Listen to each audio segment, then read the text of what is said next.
Cause when the jungle come alive, who day we ignite in Cincinnati, we gon' rise in the jungle, we unite drippin' orange and black and white. Who day when we fight, live and die in these stripes. Wake up the beast, everything day is a feast. Time to bust it off the leash. In the jungle, drippin' heat. Tigers strike the city streets.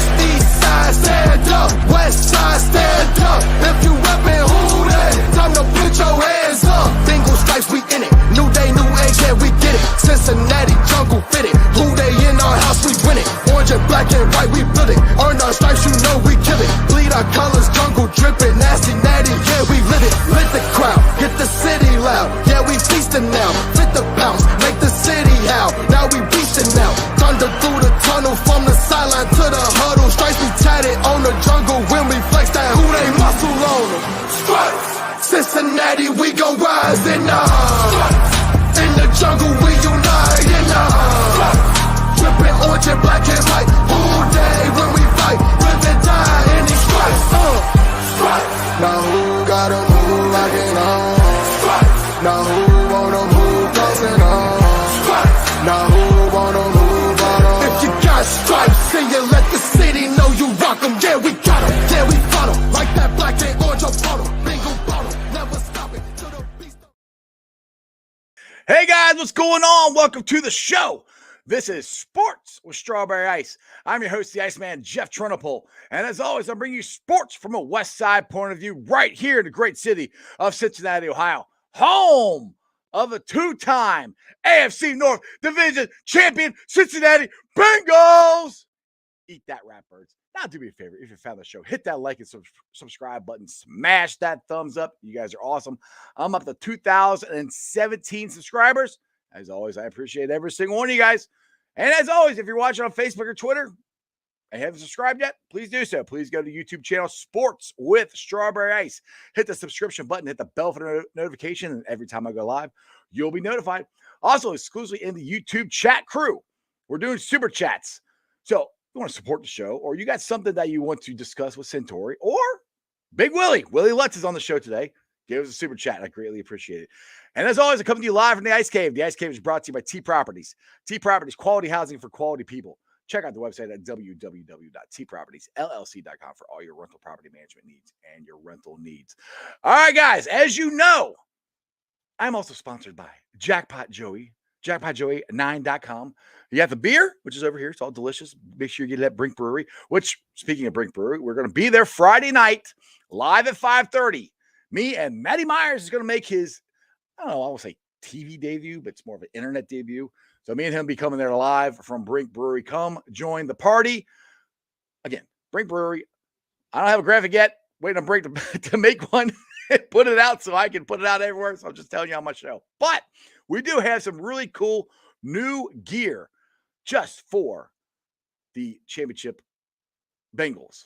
Right here. It says AFC Champs, King of the North, Jackpot Joey 9. We got a black one. We got an orange one. Or a black one, orange one. I'm reading them the wrong way. And we have a white one. So if you guys are interested in any of this stuff, go to jackpotjoey9.com, and it's all on the website. We released them earlier out on the internet, and it wasn't actually up on the website. Now it is. Go there and buy some. And remember, portions of the proceed go to the Joe Burrow Hunger Relief Fund and the Joe Burrow Foundation. So you're not just wearing some cool stuff representing the best quarterback in the league. You're also helping people out. And that's what it's all about, trying to help people out. So I appreciate that. Make sure, if you guys haven't done it yet, Betfred, sign up. Ohio has legalized sports betting for the first time here in, well, my entire life. Make sure you go bet. Go have some fun. Arrow is having a blast. He might lose all his money. But Orange Arrow, and I think, and just say, I see Bourbon's in the chat. You know, just for Bourbon is becoming a degenerate gambler. Either he's becoming a degenerate gambler or a really good gambler yet.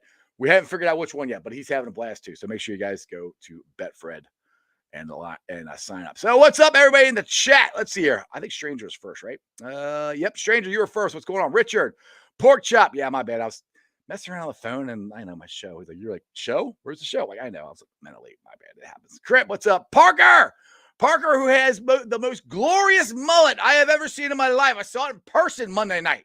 Glorious mullet. It was awesome. Haas, you're in there. What's up? Dallas, what's going on, man? I haven't seen you in a while. Who else got there? I said Crip, Porch Up. James in there. Matt, like I said, Matt's in there. Yeah, I think I mentioned everybody. Oh, excuse me, Matt. Yes, my bad. A winning gambler. Matt's a winning gambler. So we have to put that out there. Not a degenerate gambler. He's a winning gambler. Either way, he's having fun doing it. All right, guys. It's Wednesday. We normally do film study with Santori. So let's bring him on. What up? How we doing? I'm good, man. How are you? I'm bloated. Feel great. Well, I got a special guest who's in the waiting room, and he wants to bring the smoke. He wants to bring the fire. He wants to have some fun. He's Willie Lutz. Hey,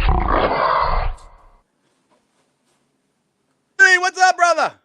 What's going on, boys? I'm sitting here in Central Ohio living the dream. It's great to see the both of you. Hey, it looks like the hair's starting to come back. I saw you turn your head there. Oh, yeah, it's starting to come back a little go. bit. I did have a cut, like, I don't know, sometime prior to the holiday season. But 2023, I do intend to grow it back. And the 2023 season, I think we're going to have a glorious set of locks ready to go for everyone. Exactly. Well, it's playoff run. We're all getting, like, playoff mullets and playoff. Well, I got playoff faux hawks, so I can't see the back. Mine wasn't long enough in the back to actually cut into a mullet like Dale did, so I just did a faux hawk. So this is just bedhead. All right, boys, let's get into this. So it's come out that most likely Lamar's not going to play. He didn't practice. He hasn't practiced in, I think I read 15 weeks. He hasn't done anything. So it sounds like we're going to have the third string quarterback again. I wasn't scared if Lamar was coming back or not. I'm really not scared now. What's your guys' thoughts? Guys, Santori, we'll go around this way. I'll let you go first. Quite frankly, I'm not even scared if he plays. They were, they had Lamar and Andrews and everybody last time, and it took a Herculean effort from Lamar Jackson to act like an MVP on that final drive to have us edged out by 2 points, and it took Joe Burrow to have an off. I mean, the stars aligned for them to beat us by 2 points. Even if he does play, he's not going to be to that MVP level. He might not even be 50% of normal Lamar Jackson. 5 weeks is a long time. I mean, that's an eternity in football. It's a third of a year. Think how long this season's been. What were you doing 5 weeks ago? I don't remember. Exactly. We're going back to Thanksgiving at this point. Exactly. I mean, it's been a long, long time. Remember how long it took the Bengals offensive line to gel? It took them about 5-6 weeks. Right. That's how long of a time period it's been since he's thrown a football or made someone miss in live action.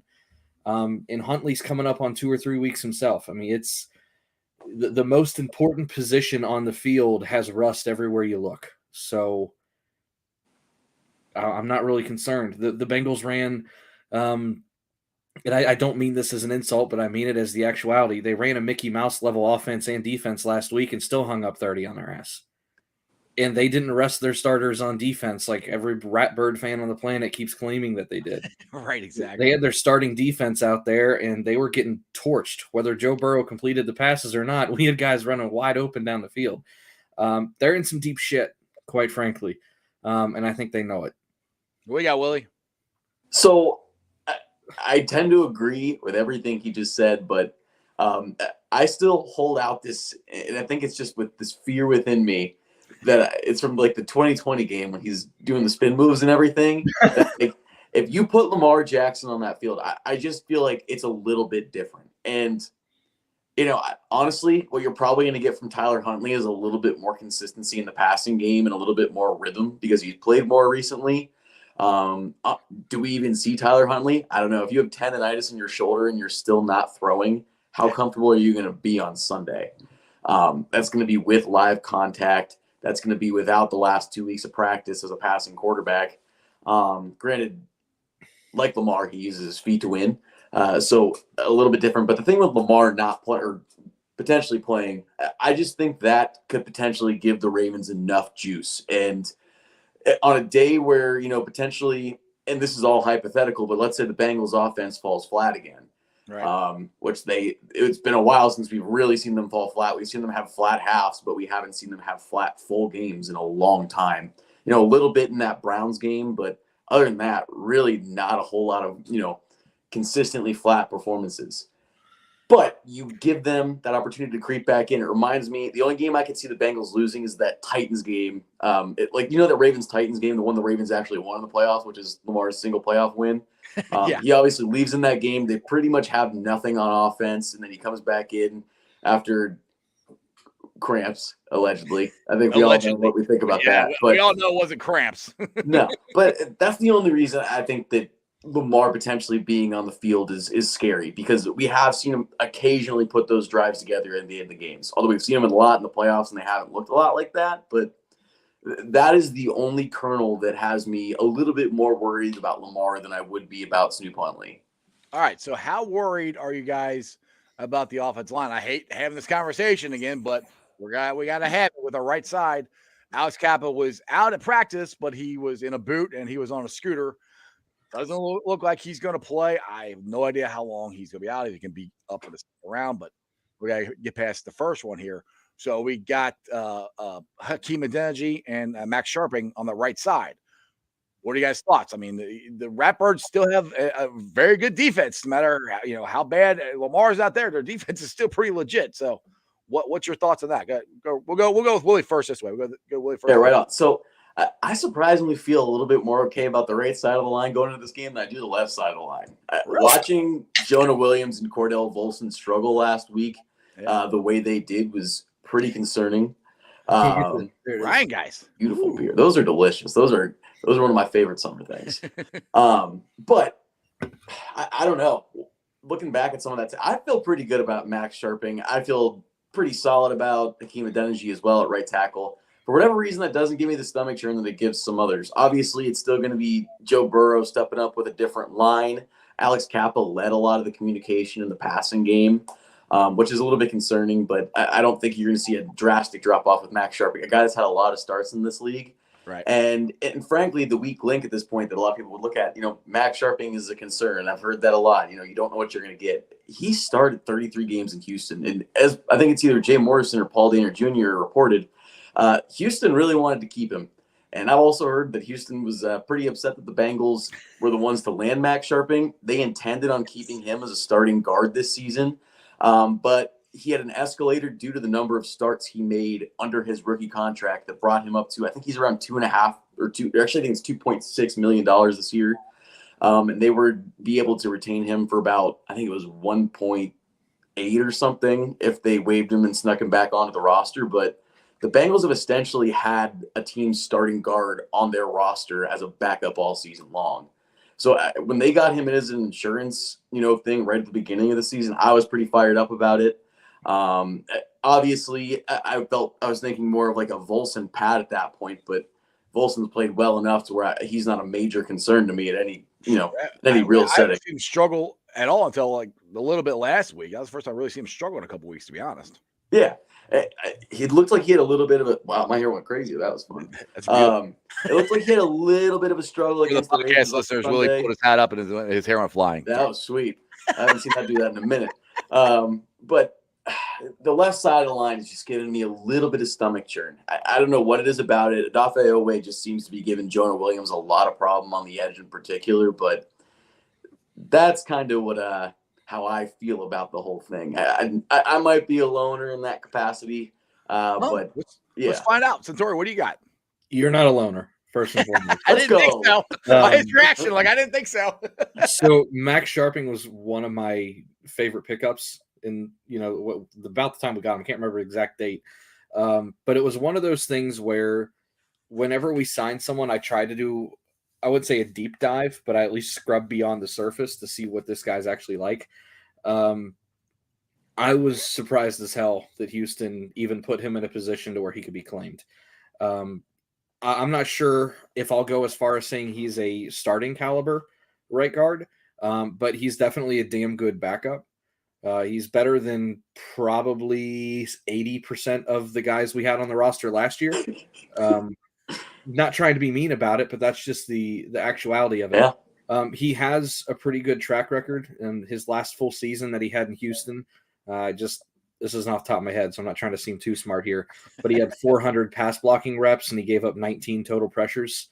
So I mean, there's some pressure being given up, but also it's a manageable amount of pressure, and it's pressure that Joe can see coming at him. So it's a different type.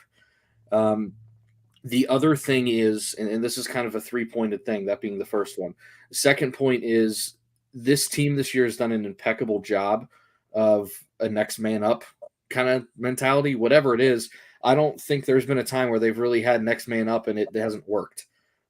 Between Huber, I mean, even Adeniji, that's kind of the next point I'm going at. Tufele coming out of nowhere for that short period. Oi! And really kind of balling out. Dale's gonna be mad at me. That's not the right guy. Like, I don't care. Cam Taylor-Britt being thrusted into a starting role mid-season against everybody else who's already in mid-season form. Eli Apple having to take on that number one role. Jermaine Pratt really, kind of stepping up and being the better linebacker this year, as much as some people don't like to hear that. There's been numerous times, P. Ryan, Trent Irwin, that the next guy coming out of nowhere has had remarkable success with this team. And that's what happens when you're well coached, as much as some people still like to bitch about Zach. I'm so over that. People say that stuff. I'm so over that. Look at the strides that this offensive line has taken. Williams is, he's still up and down, and I think that's just kind of who he is at this point. Injuries kind of derailed his development a little bit, and he's had multiple coaches, so I'm going to give him a little bit of a pass. Volson hasn't been the greatest left guard in the NFL, but a 4th-round rookie to step in and be as solid as he has. From a Division II. Right. So, I mean, that's worked out great. Ted Karras coming into a new system with a new coach. Been great. Kappa, new system, new coach. Been fine. Adeniji, I think, has probably made the biggest leap from a guy that I had on the chop block on my preseason roster to, he may actually be better than what Collins showed us this year. Not a knock on Collins, but I know he's dealt with his injuries. Mm-hmm. So with Adeniji playing as well as he has, and there's enough tape on there to support that he should probably be the starting right tackle moving forward, I'm not worried, considering he's got Karras on one side and Adeniji on the other, and Frank Pollock coaching him up. So what both of you are telling me is, don't worry about the it. offensive line we have now is better than the one we went into the playoffs last year, even though we're short 2. Oh, it's 2 to 3 times over class years we signed. It's still 2 to 3 times better. I'm not.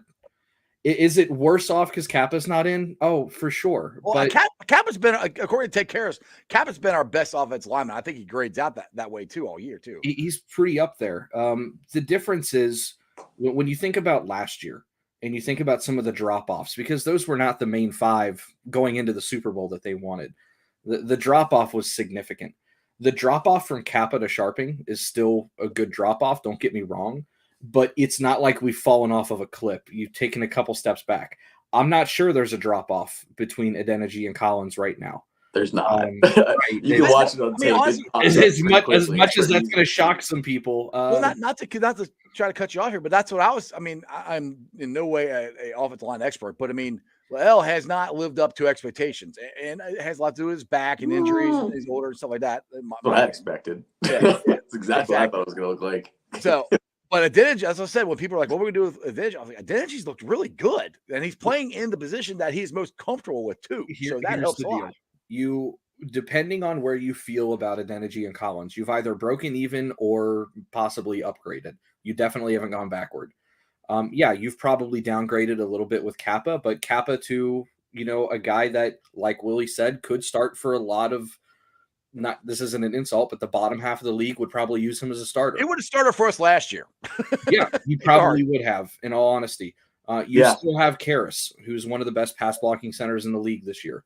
You still have Volson, and quite frankly, Calais Campbell is going to be one of his bigger tests this entire postseason, and he got to see him last week. So I'm not expecting a terrible game out of him. You still have Williams, who sometimes looks elite and sometimes looks like he's never done it before. But 4 of the 5 are still the same, if not better. So I really wouldn't be concerned. I got another one here. I'll put it in this one. I'll let you guys give your opinion first. He said, I trust P. Ryan more than Mixon. Mixon is a bigger play threat, but P. Ryan is more reliable. Now, this has been a debate, I think, all year since Mixon got hurt, but then Mixon came back, got 5 touchdowns, yada, yada, yada. Oh, my goodness, Mixon's great again. Where are you guys at on Mixon and P. Ryan? So the thing with Joe Mixon that I think people kind of don't perhaps realize is if you look at the first 5 weeks, pretty much the worst running back in football by any metric you're going to find. From then on, he's like top 3 in just about every analytical metric. I think he's pretty high in DVA. He's really high in rushing success rate. I think he might be first in rushing success rate. But the Mixon and Pirine divide, I have very mixed feelings on this because I feel like you do kind of know what you're going to get out of Samaje Pirine. There are days where you don't really know what you're going to get out of Joe Mixon. There's days where he goes for 2.1 a pop. There's days where he goes for 5 a pop. And it feels like the days that are in between don't seem to happen so much these days. So with that being said, I do wonder if when you get into the postseason, you start to see the splits, maybe not go towards Pirine leading it, but get closer to 50-50. And especially, we just talked about this offensive line being a little banged up, where you're going to start needing Pirine is, the right side of this line starting to be a little leaky, or the left side of the line already being a little leaky. So I think that you see maybe a little bit closer to 50-50, and maybe I think I still trust Joe Mixon a lot, but I just trust Samaje Pirine to be in the right place in those pass pro snaps that are going to potentially define what would be a potential Bengals Super Bowl run. Keeping Joe upright is the key. Yes, Santori. Absolutely. Yeah. For the most part, I agree with Willie. This is supposed to be a debate. You guys can't just agree on everything. God, like you set it up like it's a debate, Willie. Talking ball, baby. I'm like, ding, ding, let's go. And you guys are like, I agree. Well, whatever. Here's the deal. I do love Pirine. He was my favorite running back coming out of college, so I've got significant bias. If you want me to take the talk show kind of approach, no. And argue a little bit, I can. Here's the deal. Like Willie said, Pirine's probably a little bit more consistent, but he's a consistent like C+ to B- back. Joe, when he's on it, there's not many better. Right. The issue is he's not always on it, and a lot of that's because of the line. Call it what it is. We've said this on several shows, whether it's been me on this show or me on Rally. Running backs are a lot like quarterbacks. They need to trust their line. They need to trust what they see in front of them. And I think for the first 5 weeks, Joe was just not trusting a damn thing. Burrow wasn't either. He had happy feet. It was on film. People don't want to say it, but it is what it is. Pirine, I don't think gives a shit. He's more of a sledgehammer, hit the hole and go, whether the hole's there or not. Battering ram. And what you see is sometimes there is a small crease, and Joe's like, I don't know if I trust that. And he, does his sidestep or his hop step or whatever he wants to do, makes a guy miss, gets a yard or two. And then sometimes there's that small crease, and Pirine's like, I got this, and he'll bust through it for 5 or 6 yards. And we're not used to seeing that straight ahead battering ram 5 or 6 yards. We're used to seeing, a little wiggle, a cutback, Joe making a guy miss in the second level. It's a different style. I do trust Pirine significantly more when it comes to pass protection, but I trust Joe significantly more catching the ball. There's a reason why Joe Mixon is, if he hasn't, incredibly close to setting a franchise record for receptions this year as a running back. Right. He's done a fantastic job. Joe's obviously trusting him in the passing game, and that's also going to start limiting some carries because running backs, that's a body blow position. If you're going to get more receptions, you're going to run the ball more.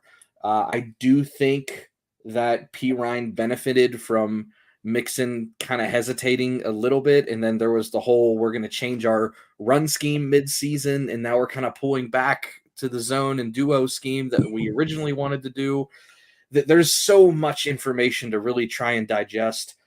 Mixon is a significantly better athlete, and I don't think Samaje would even argue that. Right. It depends what you want out of him. Really. I mean, if you want pass pro. What about this question here from Ryan? He says, so Mixon or Pirine, one or both will not be here next year. I said on the show, I love Mixon. I don't think they're resigning him, to be honest. But I think they'll both be here next year. I feel pretty good about that. I think they're both under contract through next season at least. And the Mixon's they are. But I mean, you got a lot of people to sign. And see the Pirine. I think both of them are going to be pretty burnt out by the end of their contracts. I think Mixon you might be able to squeeze a little bit more out of, but both of them are kind of getting up there in running back miles. I mean, in 2 years, those the shelf life on running backs in this league is just brutal. Years. Yeah. By the way, did check your work. Joe Mixon did break the single season running back receiving record. I was like, he's got to be close if he for has. the Bengals anyway. Yes, he's 60 to 56 Giovanni Bernard had 56 and 13, and Mixon has 60 and 22. Awesome. There you go. Yes. And that was purely feel. I had no idea. It just seemed like they've been using them a lot. But we'll get to this here in just a second. With Mixon, if I'm putting my GM cap on and looking at dollars and everything going on, again, something a lot of people aren't going to want to hear. He's a cut candidate just purely from the cap number and the cash that's going to need to be shelled out to Burrow and Higgins. I'm not saying it's one or the other with Higgins or Mixon. That's far from the truth. But at some point, it's going to start getting tight. And if you're going to look at the 7 or 8 guys that are either up or need extended, which are Burrow, Wilson, Pratt, Higgins, there's quite a few of them. At some point, you can't pay them all. And that's just the truth of it. And quite frankly, it's a good problem to have. It means you've collected a shit ton of good talent. So if they do have to let somebody go, I hate saying this too, but running backs are moderately easy to replace. It just wouldn't surprise me. This one thing, Matt, me and him had this discussion before, and and I keep forgetting about this. He said we're supposed to get an extra $68 million from the TV deal. Is that cash or cap? Because they're two different numbers. That I don't know. If it's cap space, great. That's awesome. If it's, I would rather have cash liquidation because I can manipulate the cap. I can't manipulate hard-earned cash in my hand. Sure you can. I can spend that stuff real quick. The stuff in my hand. That's easy to spend. It depends how much cash the Bengals have with liquidation, and quite frankly, it's going to come to how much is guaranteed on Joe Burrow's contract. Does he go the Brady route? I don't know. That's probably more up to his agent than Joe. But it's there's a lot of factors, and unfortunately, there's going to be a couple guys that are gone that you're not going to want to see gone. That's just the nature of the beast. Exactly. Yeah, exactly. That's kind of what I've said on here. We're not going to be able to keep everybody, but we got to keep the main guys, which is Joe, T. You'll Jamar. keep Joe. You'll keep Jamar. T, I would love to keep, but I'm not sure. Just strictly numbers. We're keeping. I feel pretty good about it. I'm not trying to. I've said this on everything I've ever been on, but I feel very good about the odds of T. Higgins remaining a Bengal. All right, Willie, you're with me. Let's go. I feel very good about him remaining a Bengal too. But if Joe, Jamar, Jackpot literally hugged him on the side last week. Come on, that's a sign, okay? If Joe, Jamar, and T remain Bengals, which I love, and I think those are the 3 guys you absolutely have to retain. If those 3 are retained, those are 3 big ones, and you're not keeping both linebackers if you're retaining both of those guys. So Pratt or Wilson's gone. Take your pick. And that means one of the 2, either Boyd or Mixon, are gone, unless you can find a way to backload T's contract to where those 2 contracts, which will be up in the next year or 2, aren't going to hurt you as much, or possibly a restructure, which the Bengals don't do a whole lot of. But mainly the big ones, if you're going to retain T, Joe, and Jamar, you can say goodbye to at least one of those linebackers. Well, that's why we got Akeem Davis-Gaither, so he can step up and take one of the spots. So you got draft picks, baby. This is right. And also got Miles. That's the other thing. When you spend big money to retain, you're not going to spend as much in free agency. So I wouldn't expect giant splashy moves like you've seen. You'll see some. You'll see some good middle pieces, but you're not going to see these giant DJ Reader or Trey Hendrickson moves. Yeah, well, that's the thing. Though, we're not going to have. I don't think we're going to sign outside free agents in the offseason here. It's going to be our own team. But anyway, we can talk. We got plenty of time to talk about that after the season goes on. Let's roll. We keep talking. We're going to run out of time. So let's get to this film study here that Santori's got queued up for us. What are we looking at here, buddy?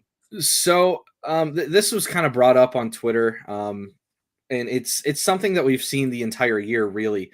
And everybody likes to complain about why is the right tackle split out so far. I know Parker's brought it up to me. I've seen Jake Lisco. Willie's already laughing. Well, it's one of those things that I never coached offensive line, so I never really cared to really look into it. I figured they're doing it on purpose. They did it with Lael Collins all the time, and then they're doing it with Akeem. So I was like, okay, this isn't a Lael thing. This is a scheme thing. So I asked around, and one of my buddies kind of broke it down for me pretty easy. I can roll the clip. There's not really a whole lot of point. It looks better if it's still. Yeah. And a lot of people are going to read into this as saying it's tipping the play.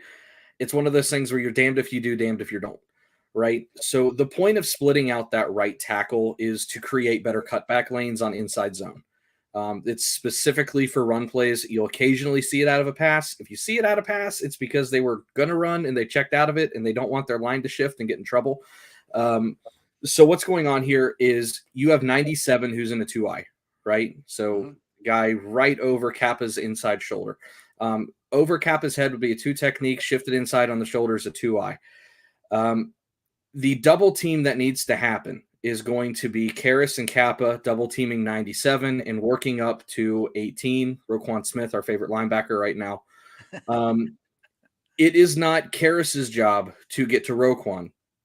It is Kappa's job to get to Roquan in this scheme, which doesn't look good based on the way the linebacker is shaded over the 2 eyes right ass cheek. That's called being plussed. So what's going to happen is Hakeem is going to split out a little bit wider. Okay. One, it's going to put number 4, whoever the hell that is, Pierre Paul, in a tough position because he is going to have to widen his split out too. So it automatically creates that giant cutback lane unless he wants to cut really inside and just get washed down the line, which Hakeem would love to do. Or he can try and run around the outside on an inside zone, which is not his responsibility, and get completely taken out of the play. The reason he's split is it gives Kappa a little bit more leverage to take a wider technique and get the outside shoulder of 97, his left shoulder, if we're looking at him from behind. And then it lets Karras be able to dive a little bit more inside and get Kappa to work up to 18. It's just a way to create an easier double team, and it's a way to create larger cutback lanes because it makes that backside defensive end have to contain a little bit different. There's a reason they do it, and that's the reason 100%. The only issue is exclusively it's a run play. So if you see it, there's about a 90 to 95% chance it's an inside zone. The only time I didn't see it, like I said, is when they did a quick out and they checked into that, or it was an RPO, or he just killed the R on the RPO and just made it the quick out.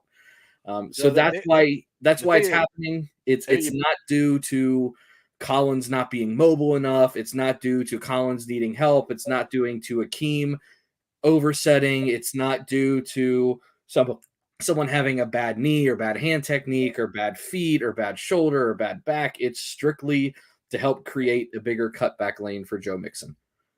What do you got there, Willie? The one thing I didn't know that was the exact reason, but every time I feel like I see this, one, it's been a run play, or two, every time I see like, damn, they're sneaking a quick RPO on this. I don't know what the design on it is, but something about it makes them want to sneak an RPO.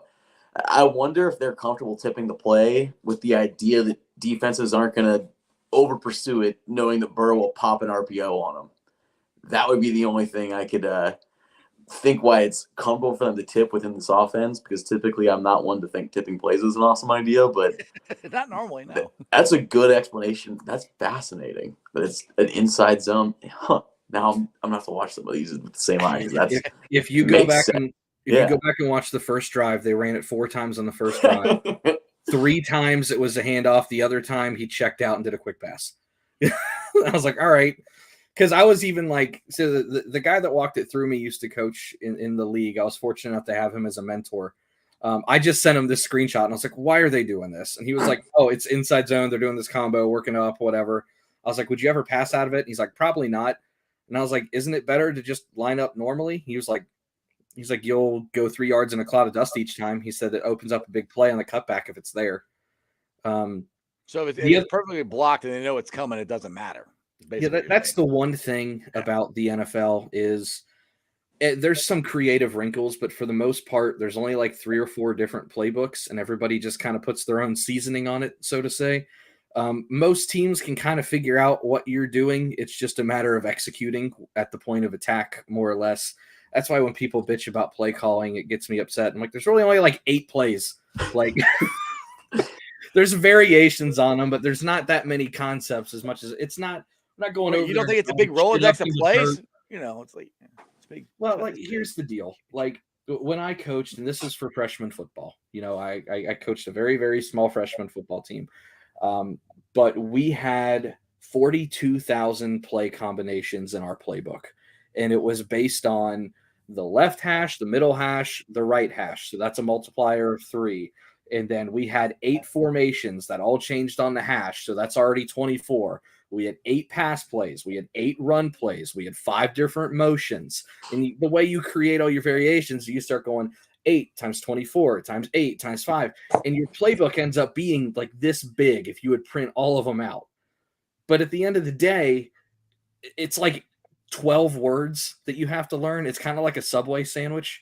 Like you can make all these variations, but at the end of the day, you made 28 sandwiches that just had pepperoni on them. It's still a pepperoni sandwich.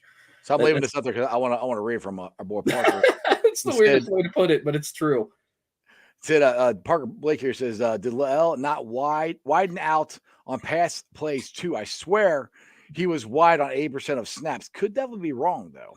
It was one of those things because I had a conversation with someone else about it.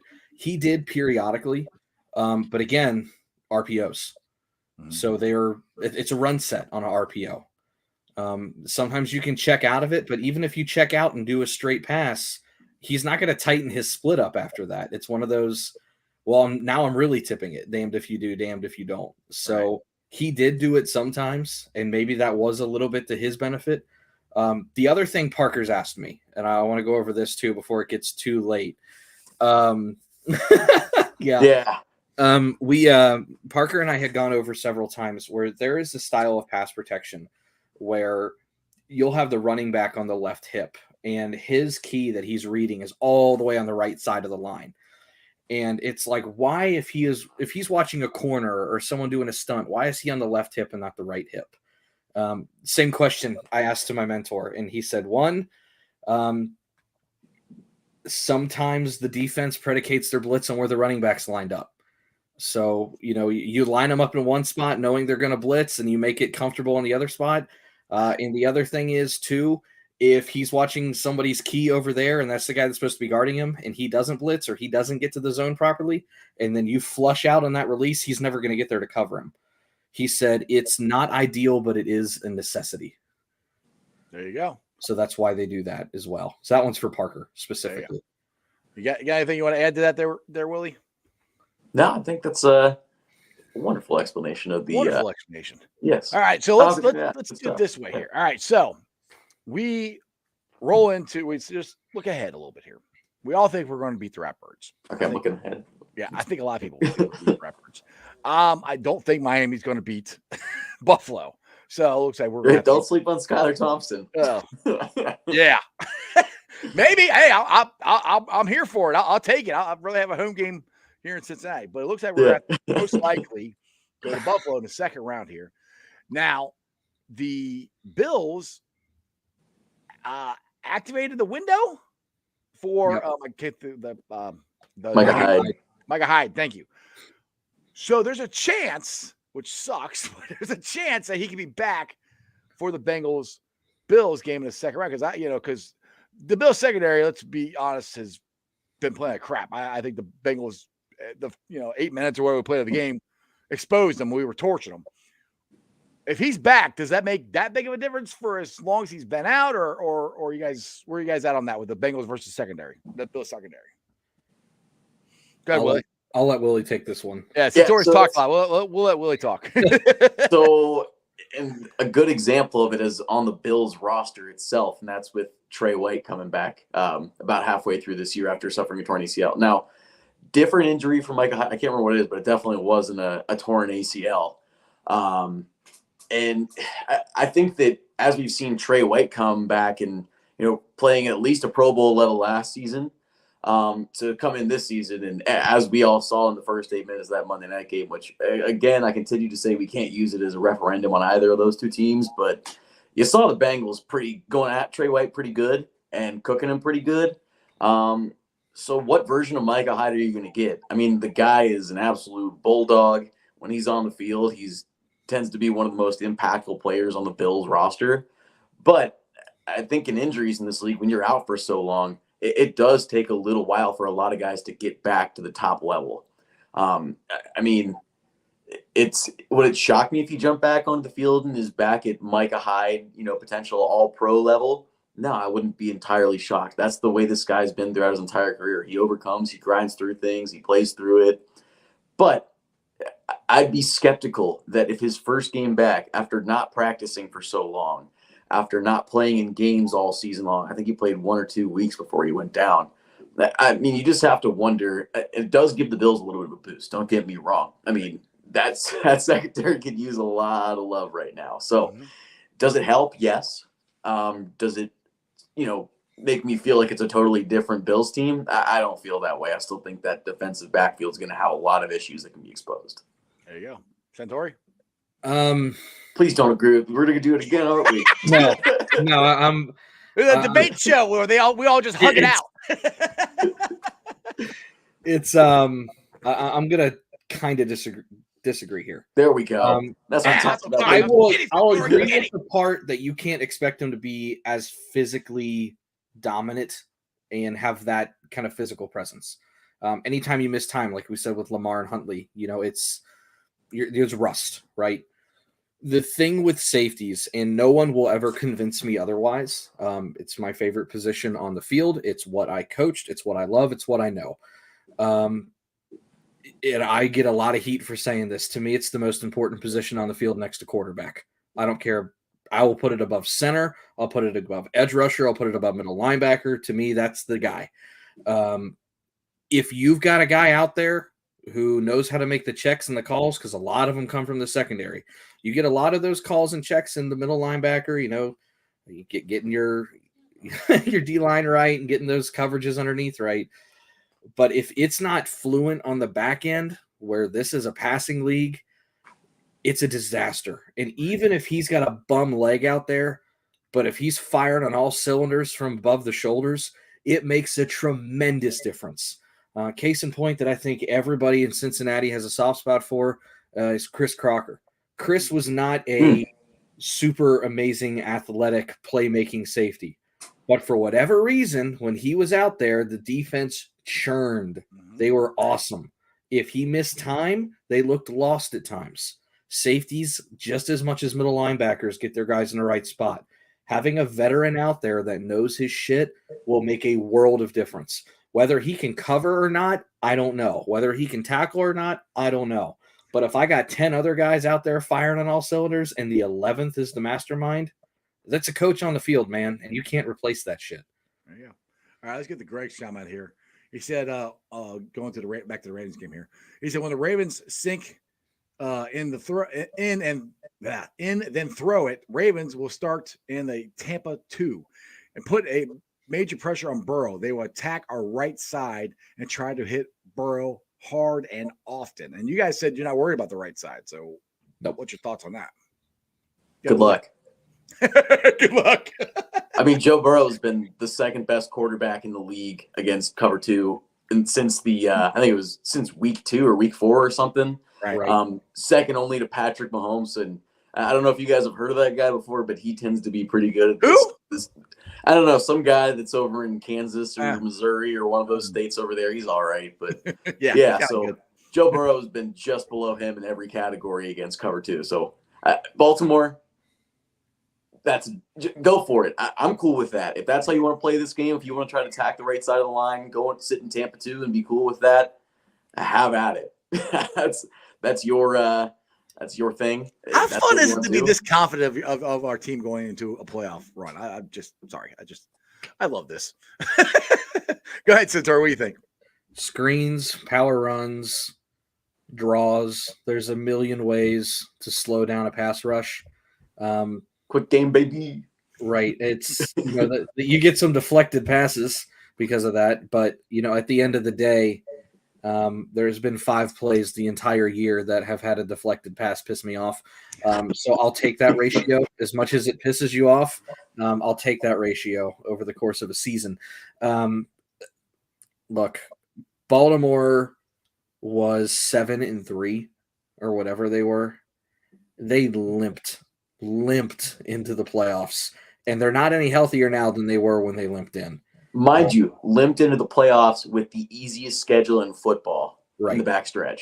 And here's the other thing that I know Joe gets pressure. Joe has the second highest quarterback rating in the NFL when pressured. Go for it. Mm-hmm. You know, if you want him, he has a higher passer rating when pressured than when he's not pressured. If you want to zero me, go for it.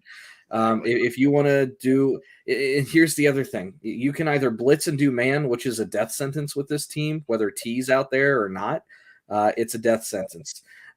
If you want to do zone blitzes, that means that there's one less guy out there, and the zones are a lot smaller, so there's a lot more green grass that Joe's going to find. And if they do break through, guess what? His knee's healthy. I'm sure everybody on the planet's seen that scramble he had against Baltimore last week. Go for it. You know, it's one of those things where I'm not even going to get into the debate of whether he's a 1, 2, or 3 quarterback. He's up there, and I'll take my chances with anybody. You go with the Colin Cowherd school of thinking here, and that's who's at home, who is the better quarterback, who is the better defense, who's healthier. Cincinnati Bengals inject by Joey. Well, they're 4-0. It's not looking good for Baltimore. And yeah, you know, a wounded animal is the most dangerous animal. But if a dog's missing all 4 legs in his lower jaw, he's not going to hurt you much. True. There's not. True. At some point, it's, you know, it's just a flesh wound that comes into effect. What are you going to do? Bleed on me? Like, what is that movie from? Monty Python. Yeah, yes! Holy Grail, baby. Yeah. Yes, there you go. I remember that one. I just watched it the other day. I should remember that. All right, boys, been on for about 46, 47 minutes. Let's start getting your shows promoted here before we roll on out of here. Willie, I'll let you go first. Tell everybody what you got going on with the new Same Old Stripes and everything else you got going on with BetJack. Yeah, you know the boys at Same Old Stripes. We're just banging away over there, doing our normal podcast. Still going once or twice a week. Just depends on what kind of mood we're feeling in. Yeah, nothing too crazy to report with that one. BetJack, however, as you're sponsored by, you know, the boys at Betfred, so I feel kind of bad for plugging my thing. But great stuff going on. One of the really exciting new apps that are entering all of our vocabularies and everything. The thing that I do like to, you know, kind of prop up about BetJack that I think is really, really cool is they have some really cool Ohio-specific parlays where you can, you know, bet on either the Browns or the Bengals offense to, you know, who's going to have more yards, that kind of stuff. And they're going to have a bunch of those kind of special games parlays for the Cavs, the Reds, the Blue Jackets, Ohio State, the Crew, FC Cincinnati. If you guys want to check out the BetJack app, highly recommend it. They're not paying me to say this, by the way. That's not how I make my money. But he actually has a job. Yeah, I do this. It's more of a fun thing. So if you want to check it out, I highly recommend it. It's just got a really good interface, and I've bet on a lot of these apps, and I don't love all of them. There you go. All right, Willie, as always, I appreciate you, man. We're going to have to do this again. But hey, we'll do it on our playoff run. How's that sound? Ooh, sounds beautiful. All right, brother. Hooday. Hooday. All right, Santori, what you guys got going on in Raleigh before I let you roll on out of here? Yeah, so Rally Around the Natty, we're just a Cincinnati sports talk show, very much like it is here. It's me, my dad, Greg Luther, Cincy James. We are gotta play us. They gotta play us, right? They'll stand on the tracks when the train's coming through. Greg has said that to me every day for like the last 8 weeks, but we keep winning, so keep saying it, Greg. Keep saying it, Greg. Exactly. So we go Mondays and Wednesdays at 7. Typical format is Monday is kind of a preview show with a recap show with typically a sportsy knowledge-y kind of X's and O's guy. And then Wednesdays we do preview shows. We bring on some content creators. Man, I mean, we've had quite a few recently. I mean, we've had get some good guests on. Yeah, we've had Yaz, we've had Nicole, we've had Cincy Bob, Cincy Hat, Script Coffee, and we've had so many of these just local companies and content creators, and it's great to work with them and get their stuff out there. But yeah, Monday and Wednesday at 7s. Football season, it's pretty exclusively Bengals. I'm sure once off season hits, it'll go to Draft Talk, and my dad's going to absolutely loathe it. And then the Reds are going to come on. We're going to talk all about the Reds because the Reds are going to we'll probably switch to once a week once baseball starts and just kind of do weekly reviews. But yeah, it's just a little back porch bickering. My dad likes to refer to himself as the just the old boomer point of view, likes to argue about with us sensitive kids. And yeah, Cincy James in the comments, we do have Tom Justin on tonight from Bengal Jim's show. I forget the name of it at the moment. We do so many of these things. It's like Football and Friends or something. Sorry, Bengal Jim. Bengal Jim and Friends. Bengal Jim and Friends. Bengal Jim and Friends. But yeah, we've got Tom Justin, their historian, on tonight. So I know Greg's got some running back debates, and we're going to talk about the Ravens and Lamar and not Lamar or whatever the hell we got going on tonight. Sounds awesome, dude. I'm ready for this playoff run. I cannot wait. I want that Lombardi. Who day, Santori? Who day? All right, guys. As always, I hope you enjoyed that. That was our little debate show. I set it up. Santori on one side, Willie on the other side. They came out and they gave each other big hugs. That's all it was. Anyway, I hope you guys like that. Both those guys really know their stuff. Make sure you check out them on Twitter. If you don't follow them on Twitter. Check out the shows. Same Old Stripes and Rally Around the Natty. Both of them great shows. So give them a follow and a like. I would appreciate it. I also appreciate, as always, the Facebook groups that let me live stream. They are Houday Nation, Houday Legion, Bearcat Ruckus, Radical Reds, the Ohio State Bucknuts, the Ice Bar. And then you follow me on all my social media platforms, all under Sports with Strawberry Ice, all on Facebook, Instagram, Twitter, and TikTok. Twitter handle is at Jeff A. Trinipole. TikTok, it's at Iceman90. They're all under Sports Strawberry Ice. You find it by typing that in normally, too.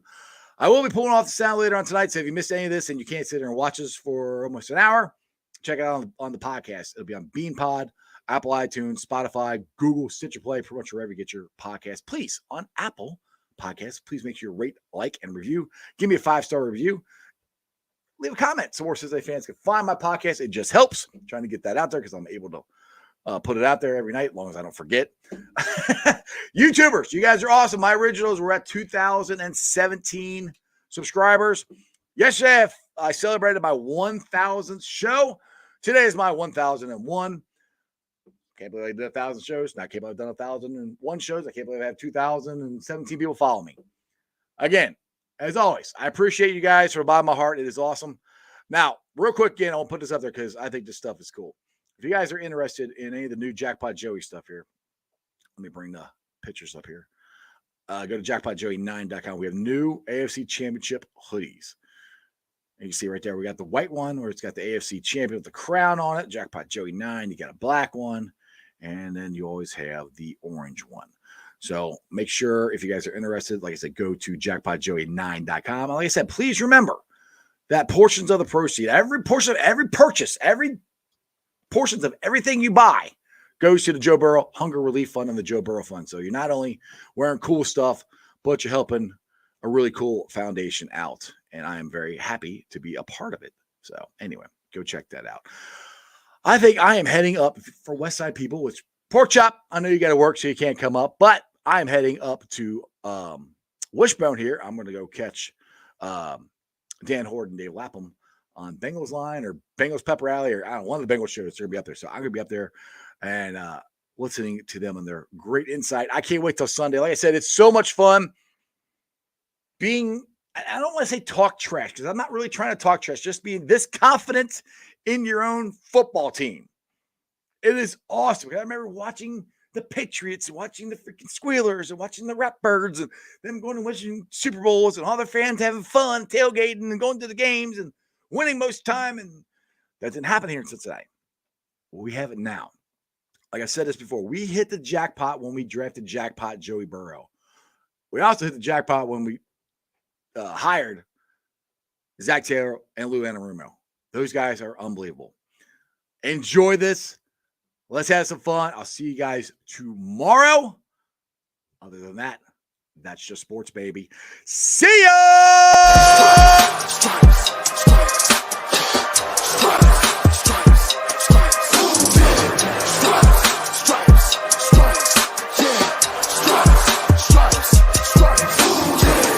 In the day, black in the night. Stripes in our veins, sparks gonna fly. The beast is awake, orange, black and white. Cause when the jungle come alive, Houday, we ignite. Cincinnati, we gon' rise. In the jungle, we unite.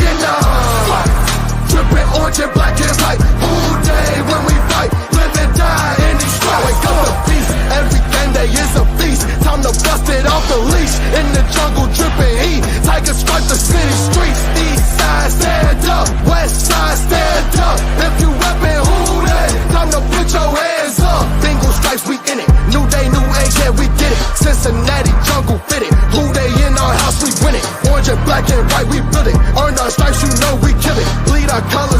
dripping, nasty, natty, yeah, we lit it. Lit the crowd, get the city loud. Yeah, we feasting now. Fit the pounds, make the city howl. Now we beasting now.